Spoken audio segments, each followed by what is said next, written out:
Good morning, everyone. This is the Queen of Restream, Fran Lewis, MJ Network, after my sister Marcia Joyce, and this show is dedicated to her memory.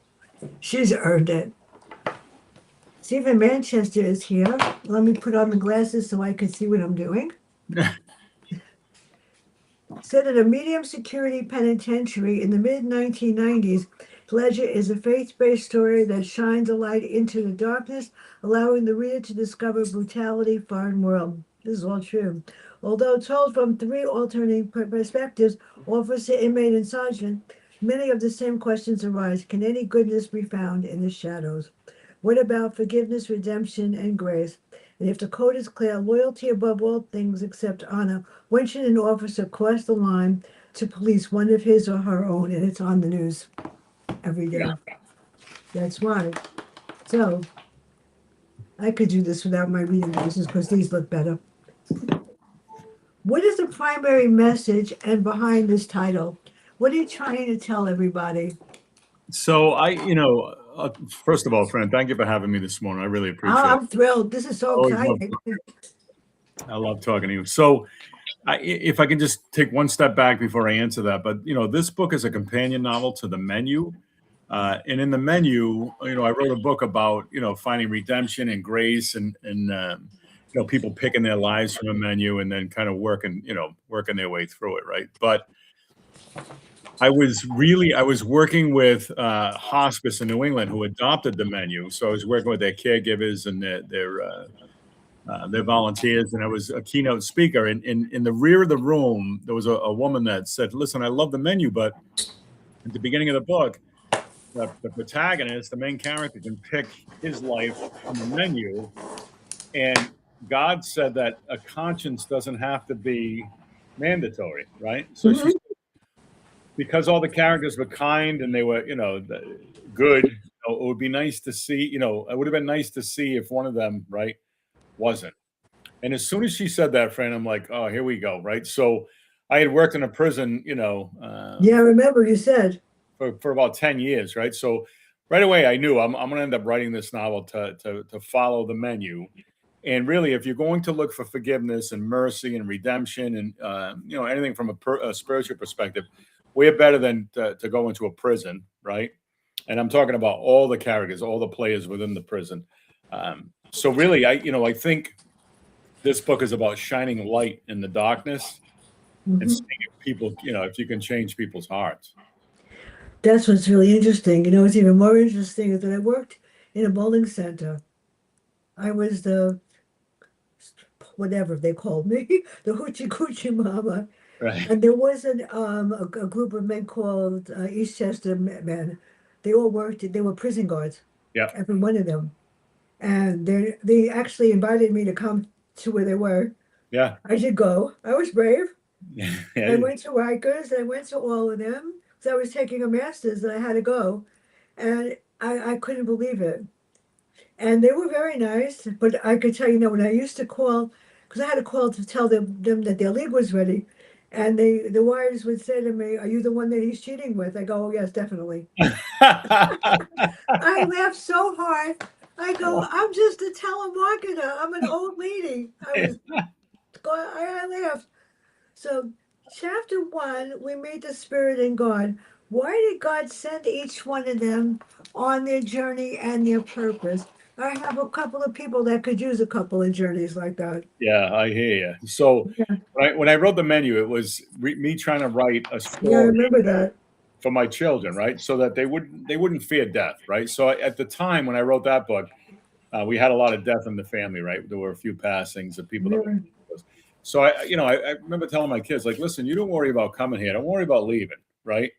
And then it became, before we're sent here, and this is the concept of the idea of the whole series, was before we come here, do we literally, do we choose? I mean, do we choose our gender? Do we choose our skin, right? Our purpose for being here? And when you look at it on a scale, right, it's only, everybody's life is over in a blink of an eye, right? When compared to the years in human history. So I found it so interesting to have one of the characters or all the characters pick their lives from a menu so that you as the reader know exactly what they chose, but their memories are erased when they come into this world. as babies, right? And then they start to live out the life that they chose, but without knowing that they actually picked it. I felt so bad, especially for the prisoner. I Yeah, felt so bad for him. I realized that the guard was whatever, but the officer was the one that was basically in charge. yeah, And oh boy, wow, I was rooting for him sometimes. yeah, right. I know. So the interaction and question the spirit asked, how does God respond to them and why? Now that you know something, sometimes you get up in the middle of the night and something bothers me and I go, dear God, would you please show me the way? And then Yeah, I pray, help. yeah. It's a well, and this is definitely it's a faith-based story, right? There's a Yeah. spiritual undercurrent to the whole thing, but I think before they come into the world and then after they leave, what I love about this series and the ledger as well, when somebody dies in the book, they're still a character. They still exist, right? So, we get into that, but God answers all their questions. And what I love Yep. even about the God character, right, is he's not fire and brimstone. It's not an overly religious type of book. It's almost like before God sends them into the world, it's like an excited grandfather putting his grandchild right on a roller coaster. You're going to love this, and there's going to be ups and downs, the whole thing. But when you get back to me, I can't wait to talk to you about it, right? So I think there's some trepidation and there's some nervousness about people coming into the world, but the trick with this book was we have three alternating points of view, right? So you have an inmate's point of view, Yeah.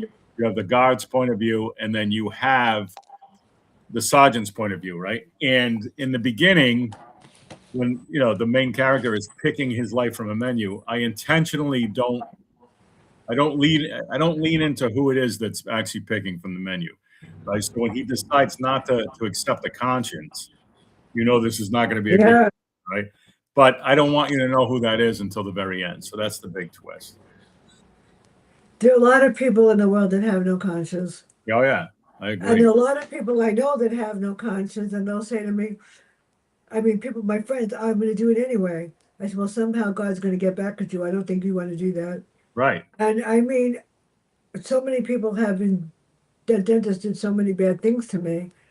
And I said, the only time I ever really get upset is if I can't, my face bothers me. So I put a little review on his website. Right. Right. Nothing there. I just say, thank you for destroying my life. I appreciate it. Oh, So each prisoner is alike and yet so different as we hear the reasons for their deeds. But Roy, Jim, and Yannick are linked in as one with God as we learn they really are. Our last lessons they endured and how they face God in the end. How do you, I mean, I think I don't know if they see him or they feel his spirit or whatever. You sort of know he's there. yeah, yeah. He's there through the whole book, right? And there's one line that I love toward the end, and obviously it's important for me not to give up, right, the ending of this, but there's one line where one of them in prayer says, where were you? And God says, I was always with you, but you had to Yeah, remember that. you had to ask for me, right? So, what I love about this is, I believe that we're all connected at a certain level. I don't understand why some people do what they do. I mean, I've met my fish share of Yeah, sociopaths and psychopaths. Um, and I wonder, right? Like when you look at the master plan, why? I mean, why do people hurt each other the way that they do? Especially as I get older, I start to realize we really are all connected, right? I mean, it's usually when you hurt somebody, you're hurting yourself, right? It's kind of self-mutilation. So um, we got into that, but the title, the ledger, comes from at the beginning of the first book, the menu. God hands him a menu, and then when he picks his entire life, God then hands him a ledger and says, "Listen, everything you say, do, and think, we're going to go over it when you get home." you know what I love? I think I have this memorized. Yeah, Every chapter has a heading, a different one, yeah, that sort of foretells yeah, what you're going to read. yeah. So I got I this. love chapter. Getting I really love good at this. chapter. Yeah, I love And chapter titles. I read this 3 times because I wanted to make sure I got it right. Yeah. I never Well, did. I thank never did anything wrong. They face God, but chapter 23, I read it as the last words. Here is your ledger. Take them home. you. Yeah. That was like, how many people ever sit down and think about their life? Right. And really, how would I change what I did? Yeah. Would I do it differently? And most people would say, I'm happy with the way I did it. Yeah, I think so too. And that's, Yeah. I'm guessing a good thing, right? It's just for me, I'm obviously a very spiritual man. It's believe it or not, it's a very personal thing to me. So I'm not out in the world preaching, but I am a writer, right? So everything bleeds through in my writing. But for me, I have a relationship with God. I'm in prayer a lot. I share that with people, but then you take that type of life and you go into in behind the wall where there's so much negativity, so much violence, and there's so much brutality that you question is God there, right? And that's really what I'm doing. I'm trying to put a light into the darkness. Well, there's a character that I didn't like. Lampert. Yeah, right. Yeah, Lampert. Yeah. He, just whatever. And Yeah, then, of course, the police department, it's just like there was so many. And then there's David. Oh, I like David.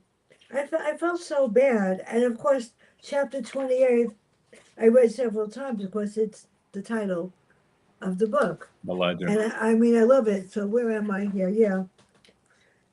The officer who killed him, pages 290, 294, they sadly say 292 was his death treated. When they have a death in a prison, do they even bother? Yeah, they do. Oh They yeah, do? yeah, they do. Because when I worked inside, I did 5 years, working the blocks and the yards, right? And then I was promoted to inner perimeter security. So I was an IPS officer, which is essentially a detective behind the wall. Mm. And part of what we did is, if there were any crimes committed, anything from assault and battery to rape to, murder, just because they're locked behind the wall doesn't mean they're done with their mayhem, right? So, we would investigate it. And murder is obviously, at the highest. I mean, we'll even bring in state police, right, or independent investigators to come in and take a look at it to make sure that, whoever's guilty, needs to be held accountable for that. What happens? I have to add this. I just like the word really got me. What happens in a prison when, of course, these three guys are not going to admit that they did anything wrong. Right. So what happens when there is a confession? How do they handle that? I know that there was one on the news yesterday. Yeah. After 25 years, the Gallo, whatever that maniac, Yeah. who killed God knows how many women, they sentenced him to 25 years to life. Big deal. They should have given him the death penalty. I agree. I agree. Yeah, And he he'll should have. He probably deserved be that. put we call it the box, right? But he'd be put in the box for 23 Yeah, and a half hours a day segregation, or what some institutions call it the shoe you program. think, yeah. But it's when you mess with a rapists don't do well in prison, pedophiles do even less.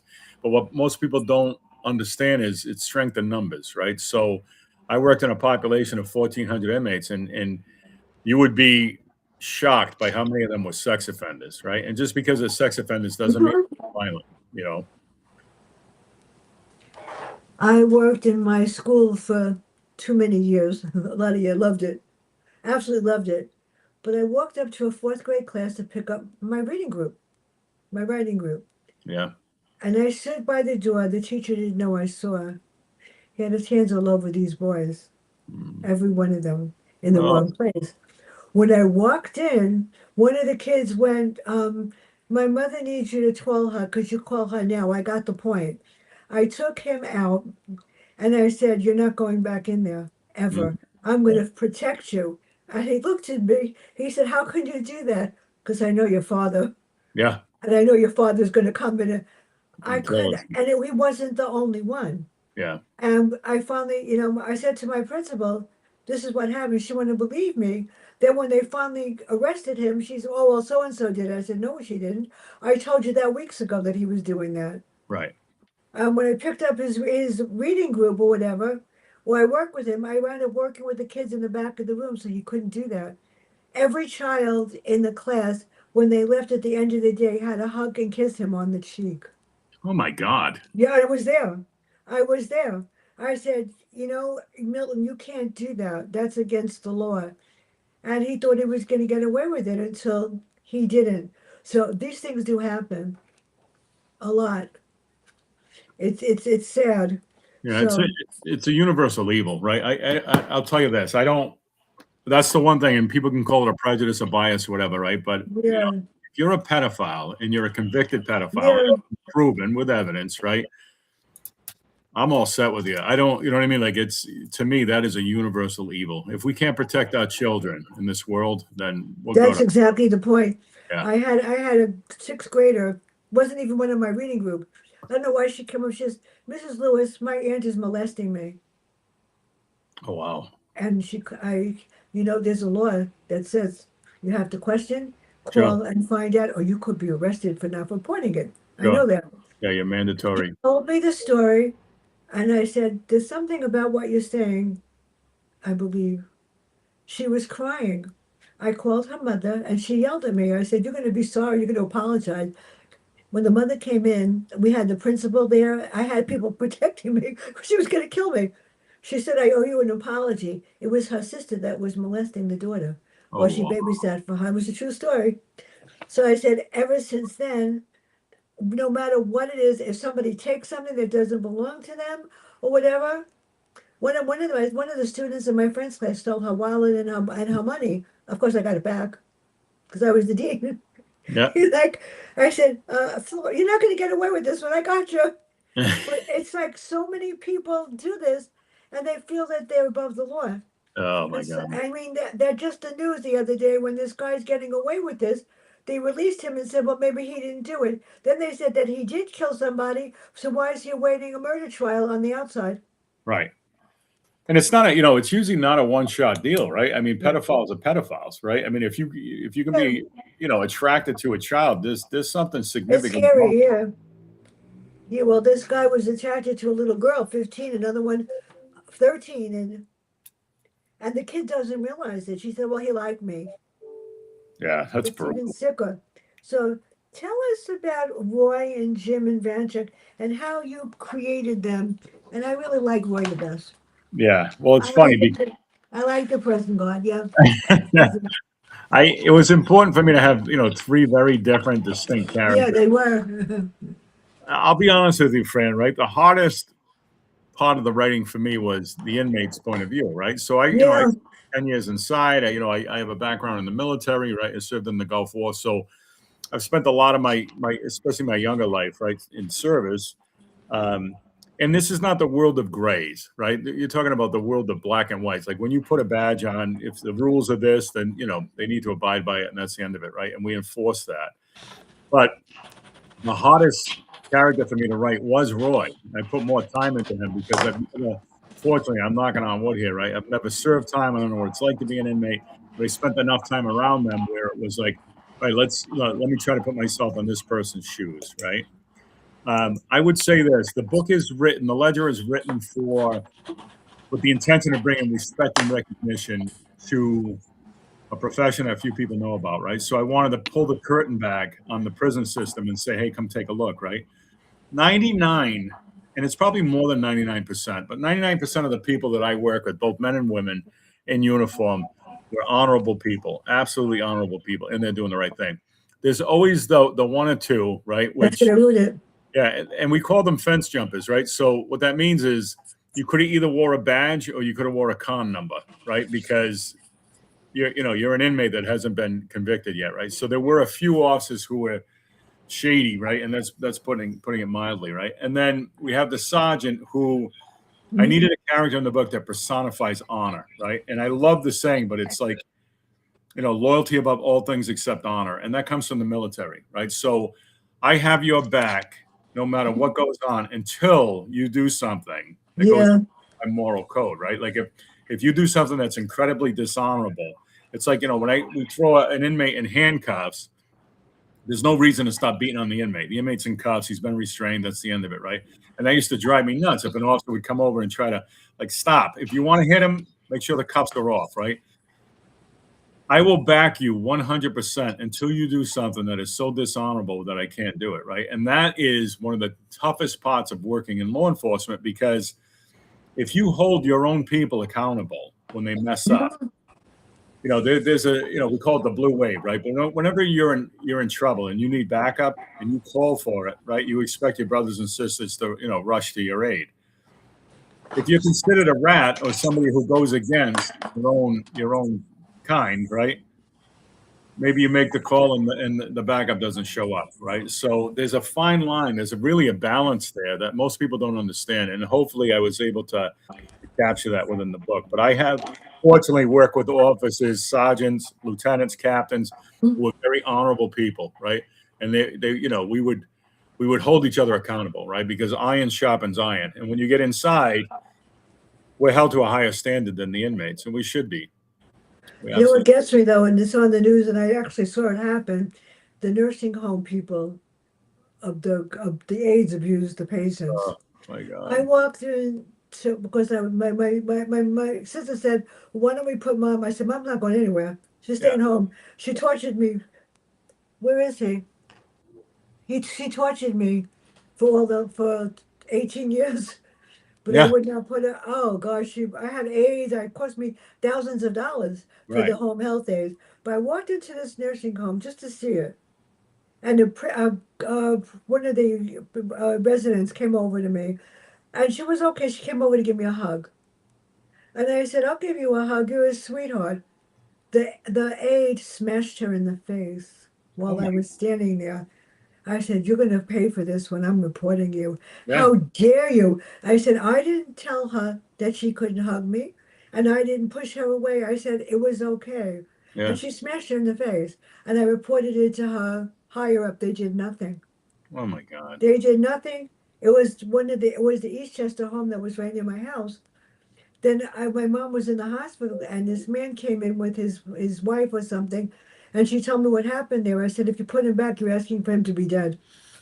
I said, because that's crazy. Yeah. They don't do anything about it because they cover for themselves, Yeah. and that's what gets me even worse. Yeah. It's So this really got me. God had a lot of words to say, and I read them a lot of times because I said, "You could tell me whatever you want." So how does God play such a powerful role, and how did you get him to always say the right thing? well, it's my interpretation of what I believe, who I believe God Yeah. is. I really think, friend, that, what I loved about his character, right, is he's prominent in the beginning of the book, he's prominent in the end of the book, and you feel him throughout the book, but he kind of stays out of it, right? And the reason for that is, we're given free will.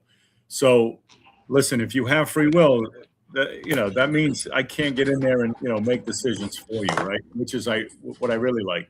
I think when certain characters pass and they return home and God starts talking to them, that was my chance, right, to flex muscle with my kids and my grandkids and say, listen, this is my vision of who God is, and He is kind and He is unconditional love, meaning there are no conditions, right? And He's going to forgive you and He's going to have mercy and this and that. So it was my way of being able to depict that really for my kids and grandkids. And I think as long as I kept them in mind, I was able to do the right thing with that character. Well, I'm not going to tell them about the ending. Yeah, Because the ending, I was surprised at that ending. yeah, me I too. go, "Oh, wait a minute. Yeah, Okay." yeah, And I said, "You know what? As each of the three characters at the end, whatever happens to them, yeah, it makes it more realistic. yeah. So that who's going to want to be a prisoner? Right, Who's going to want to be an official? Who's right, going to want to be a guard? Who's going to want to be a guard?" right. And of course, Vanchuk was my favorite one Yeah, because they told him not to do it. He did it anyway. yeah, yep. Exactly. So each scene and chapter is so graphic. But how did you come up with the saying before? Each chapter starts with a different thing. Yeah, Those are the ones I read. The ones with the interesting titles I read twice. yeah. I like putting in chapter titles in some of my books, right? Because there are times when you read the chapter title and you're like, I know what this is going to be about. Yeah. And there are some that I put in intentionally where it's a little bit off. Like, there's a chapter title in there called a llama, right? Like you have no idea what a llama is until you read the chapter and then you think about the chapter title and now it makes perfect sense, right? But for me, it just adds a little bit more intrigue into the story, and it also helps people because there's some heavy stuff in this book, right? There's some graphic violence that takes place, but there's a decision to be made here, right? Do I write reality-based fiction or do I make stuff up and soften it? And I'll tell you, friend, I've been writing for 30 years, and I've put out quite a few books.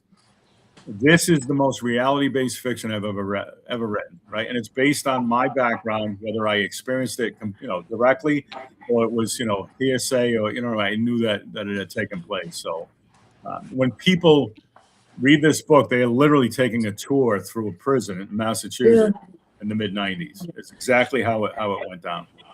Well, I got a lot of hands out for this. I send my books to my pharmacist, Yeah, and I said my new book came out. My new book came out last week. When congratulations. when lies win, Yeah, when lies yeah, and it came out last week, and I was impressed because I had to send 20 copies to my pharmacy. yep. I had to send 20 copies to my. I'll put that, just everybody wants them. Good for you. Good. Yeah, I couldn't believe it. But the favorite part of the chapter was this life's menu. And Yep. I read this and I'm saying, yeah, apathy, a lot, disgrace, a lot, but hope and despair is like the opposites. Yeah. Faith and disbelief, humility and arrogance. And lately I've been hearing a lot of corruption, fear, and chaos. And then if somebody does something to you, instead of talking it out, they have animosity, hate them forever. Yeah. There's very little forgiveness in the world. I know. And I know. that's what bothers me. So how can people better understand those truths? How can people understand it? Because that's probably the core of the novel. Yeah. It's really about accountability, right? Like, after I left the prison system, I went and worked in the department. Well, I shouldn't say I worked. I volunteered my time in the Department of Youth Services, so DYS, so younger people, right, who were one step away from adult incarceration, right? So I would go in there and I would say, listen, like, everybody has a story, and everybody has had really terrible things happen to them, myself included, right? But as you become an adult, you make decisions based on, all right, I'm going to make my choices. But if you blame something that your father did on you, therefore I went out and did this, and you start serving time, you have nobody to blame, right? It's all about accountability. Do not play victim. And I try to teach my kids this deal, right, as they were growing up. Listen, own what it is that you need to own and become a better person for it. We can't control what other people say or do, but we can control how we react to it. And I think in this book, I wanted to really put out, like, you can't really have any of the good without the bad, right? I mean, it's life. So Yeah. I want to have courage, right? But I learned, or I gained my courage through fear, right? So I had to stand up when it was hard for me to stand up. And then you realize I do have courage. So the book is really based on that. Like, so when you walk into a prison, there's a lot of negative emotions, but depending on your point of view, you can learn from that and take positives out of it.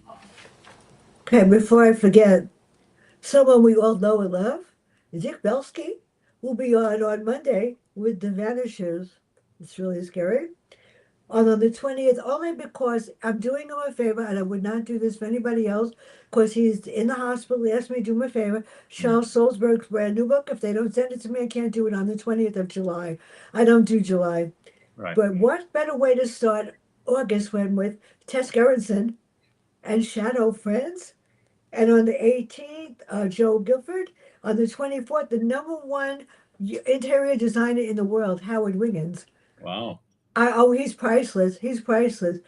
And if she ever gets on, Tiffany Warren with Harlem Wedding, we'll see what happens. She keeps canceling. Well, we'll see. Yeah. But I'm all going to it. I got to brag in September. Interview the producer of the Late Night with Stephen Colbert. Oh, wow. That's fantastic. Yes, that's what they tell me.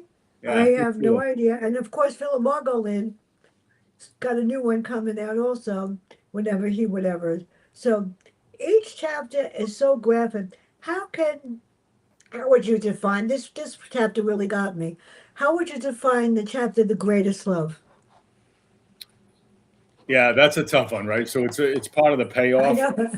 And again, I think the twist in the story is shocking to a lot of people, right? And it came late in the book, to be honest with you. Not just that it's at the end of the book, but me deciding to end it the way that I ended it, because it was really about honor.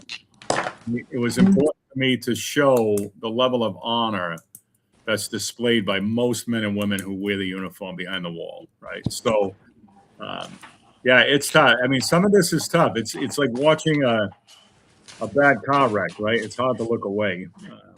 And as you know, Fran, you've read quite a few of my books. Yeah, I normally write male perspective to a female audience. I'm known for writing tearjerkers. This is me going back to my humble beginnings, right, and taking my writing full circle. So, and I'll give you an example of that. I was on a panel with two other best-selling authors, so there was the three of us, and the host at the time asked, as they started the questions, where did you each go to school to learn how to write? And one of them said, he had gone to Yale. The other uh, author ended up going to the University of Arizona, and I said I went to Southeastern. And the host said, "Oh, three fantastic schools. Southeastern is a medium security prison in I know. Massachusetts. So I'm not saying I didn't go to college. Of course, I did, right, for criminal justice and English. But I really, really started my career learning how to write in the prison system, right? And then I became almost like a police writing type thing. And then obviously I had to hone my skills over 30 years. But it's exciting for me to go back. And the first book I ever put out was called 6'5", A Different Shade of Blue. And I wrote it under a pen name, Stephen Herbert's, because I knew the book wasn't that great. I still needed to learn a lot. That was yours. I Yes. did read that. I got that by accident. Yeah, that was me. I Yeah. was like, oh my God, wait a Yeah. minute. I thought it Yeah. was you. So I read it and then I gave it to somebody. They go, oh my God, this is so good. Yeah. Well, thank And it you. was And, you, yeah. 30 years later, I come back to the same setting with a different skill set, right? So now I've been writing for 30 years. Now I can spin a tale and tell a real story versus let's just take a tour through the prison, right? So it was exciting to be able to do that. I doubt that I'll ever write about the prison system again. I think I got it out of my system, right? And kind of come full circle with it. But I'm excited about the book. And what I love is a lot of my readers who are older women have reached out to me and saying, "Hey, I really, really enjoy this." And again, I don't know if it's morbid curiosity. People want to see what's going on behind the veil, right? But I had no idea what it was about when you yeah, sent it. right, And I had no idea. And I just sat down and I could read a book like that in 2 hours, but I didn't want to. I right, read each section by itself. yeah, So this is my question. In the end, which, if not all the virtues apply and how? yeah. I don't think all of them ever Some apply, of them right? don't, yeah. Right. Some of them don't, but I think it's like you look at the beginning of the book, right? And there's a Yeah. choice whether or not this character is going to pick a conscience, right?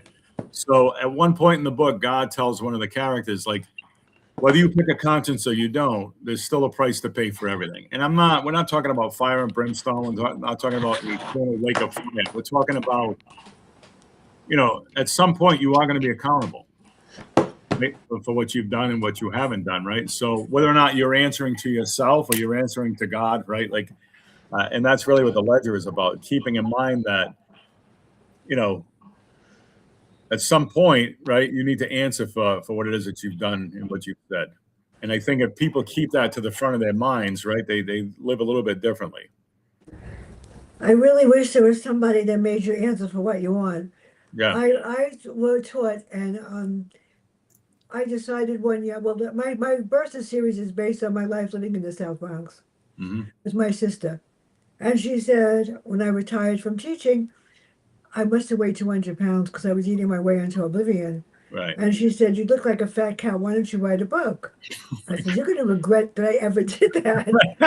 But yeah, I was sitting in McDonald's and I'm not allowed to eat that. Yeah. And my nephew looked at me and he's a trip and he said, I met Grandma Bertha. You look just like Bertha. That's not a compliment. Oh God. She was awful. And you look like Grandma Katie to my sister. You look like, so I said to my sister, no, you look like Tante Tilly, who was a spoiled brat. Yeah. So that's where Bertha and Tilly came I'm in from. the Yeah. series, and it's stories going up in the South Bronx with my sister, including the time I burned $8,000 in the oven. For real. I thought my father was going to kill me. Yeah, Yeah. there was a burglary in the building, and I put the money in the oven, not thinking that the pilot light was on because I Oh, wasn't allowed to. It was hilarious. So wow. I mean, you just never know what you're going to write about. But I Yeah. was always told, but I tell my students too, write about what you know. Yeah. Write Yeah. about what you know, and they would. I think that I was the reading coordinator. I loved it until the new Yeah. principal came and she said, "You're going to teach writing." I go, I was licensed to teach reading. I had a license, I had a supervisory license. So she said, "We're not going to get along. You want my job?" I said, "I could get it because I have more." I said, I just want to teach reading. She made me the writing coordinator, which meant that I had to do something to read writing every day with these kids. And I hated every minute of it. But I used to walk in the room and they got up and clapped because Really? it wasn't boring. No, because I would never say to them, write a story about your mother, but you watch a television program. If you could be the character, who would you be? If you could change something in this classroom and tell the teacher who's allowed to have homework and who's not, what would you do? Right. I mean, it was funny, but in the end, I love it. Now, the last chapter is called choir practice. How come? Of course, I can't sing. Yeah, yeah, yeah. Well, it's what's funny is I Yeah, recently I've been collaborating with a gentleman from Alabama named Jerry Lathan, right? And we've written some biblical fiction, right? So we wrote a book on Peter, and I've since yeah. we finished the first draft for the Apostle John. So I'm writing biblical fiction as well. So I used his name as a nod to him, as my brother and my friend and my brother, right? To use his name as the Captain Jerry Lathan. So what happens is through the whole book, one of the sergeants keeps telling the rookies, like, you need to go see Captain Lathan and have, attend choir practice. Now, choir practice is basically drinking at the VFW, right? Like That's cool. having some drinks, right? So That it's is so cool. reality based. And what happens is the old timer who's been retired for years, who was a captain, back in his heyday, the prison was even more violent, more dangerous. So when you go to choir practice, you buy this Yes. man a drink and he starts to tell you stories. So you start to learn the history of corrections and the whole thing. And I love that chapter because I'm able to fit a lot of stories into it. And I use it as an epilogue, right? Where Yeah. if you didn't read it, you didn't miss anything in the story. But if you read it, it was more information based on the prisons themselves. You know what I mean? Well, if they read the last chapter, they'll find out what happened to the three of them too, Yeah, right. and Right. and what God thought about what they did. Yeah. And I'm surprised. I wouldn't be surprised. I think the prisoner wanted to go back. I Yeah. got the feeling that Roy wanted to go back, Yeah. but I think he wanted to take care of business when he did go back. Right. So, what's next for you, and when am I getting it? Um, Definitely the John book. So we were on a beta team Oh, last good. night, which the beta team is, and I'm going to tell you at some point, and I know you're a super busy, Fran, right? But I appreciate everything you do. At some point, I want to bring you into one of these where we have early readers, right? That'll read an arc, and so this one we're almost done with it, but it's the Apostle John, Oh, nice. and it's Jesus Christ Well, I ministry, remember you said that. Yeah. 3.5 year ministry through John's point of view, right? So Jesus is standing there and he's talking and he's performing his miracles, but it's John, what John thinks, what John feels, like John watching this whole thing, right? Which kind of Yeah. it's almost a reality based where, you feel if Jerry and I are on our jobs, right? You feel like you're standing there with Jesus, like you're walking with him. So we want to know what they ate, what it smelled like there, what it was like to wear the clothes that they wore, right? So we got really, really deep into that. So that'll be the next book out. You'll obviously be one of the first to get a copy of that, as always. So yeah, I'm excited. And then hopefully for the rest of the summer, I spend a couple months. I live on the in Massachusetts, right on the coast. It's a Oh, bit, nice. but yeah, my wife and I will go to the beach as much as we can, and it's where I do all my reading, right? So I spend 3 seasons writing, and the summer I spend reading all the books that I've missed that I want to get caught up on. Well, I'm hoping that the post office delivers my books. Yes. I read one that was very upsetting. It's called Witch Trial, and it's actually these girls that were teenagers that created a coven, Oh wow. and the lynx, and the dragons, and they killed somebody. They Oh did kill somebody that thought it's probably the saddest. It was well written, but I got really nervous while I was doing it because at the end one girl gets they arrested two for killing. One gets prison sentence for the rest of her life, and the other one says unproven. oh wow. Yeah, it was really scary. So let me just end the stream like a